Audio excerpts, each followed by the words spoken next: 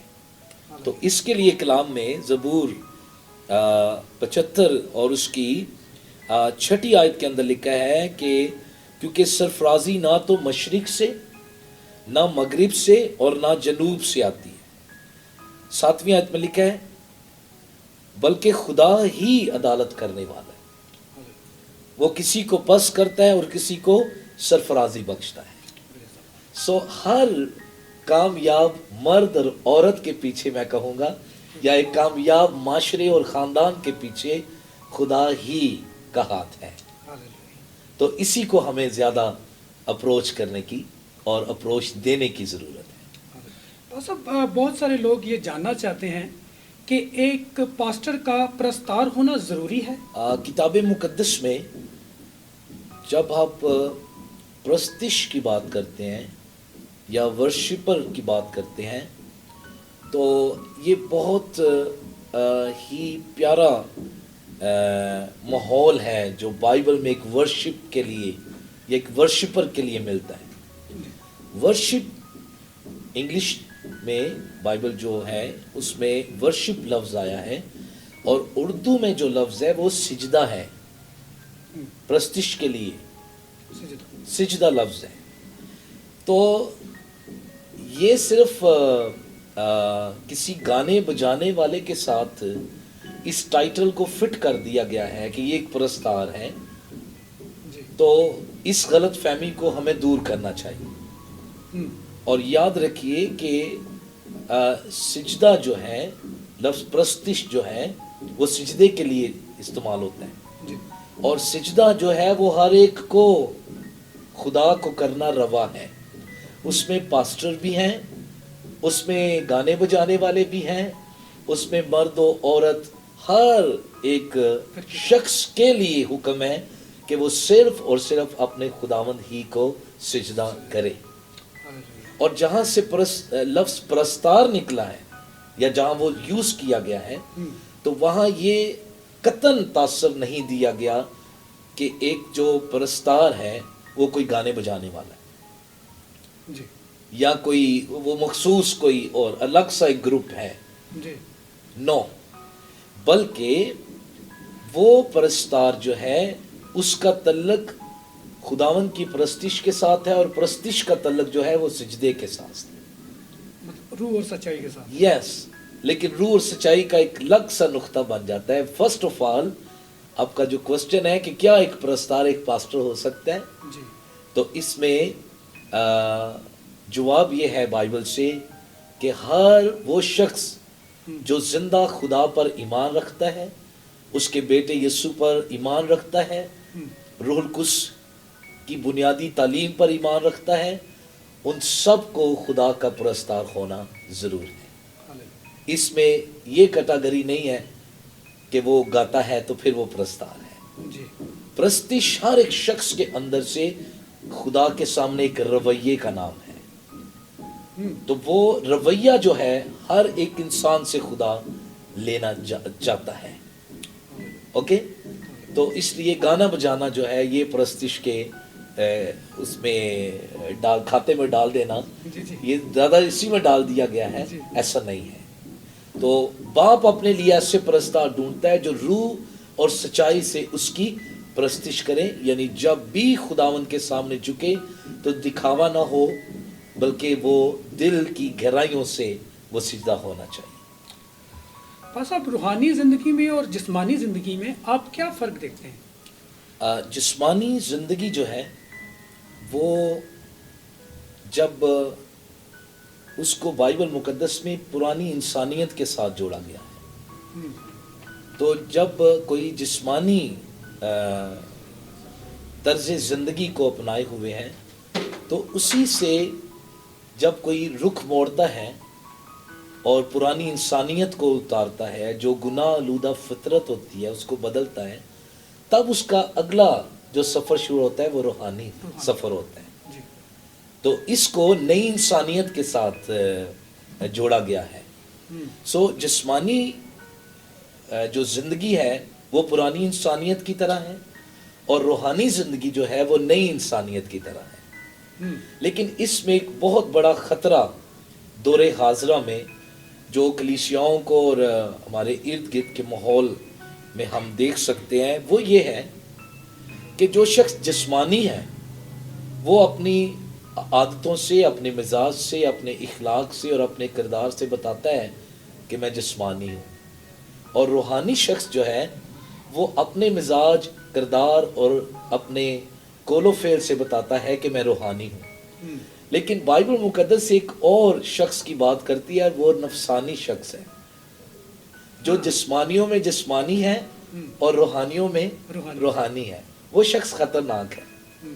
تو اگر کسی نے اپنی جسمانی زندگی کو ختم کیا ہے اور روحانی سفر کا آغاز کیا ہے، تو اگر وہ جسمانی طور پر نکل تو آیا ہے لیکن دنیا اس کے اندر نہیں نکلی ہے تو پھر وہ خطرے میں ہے.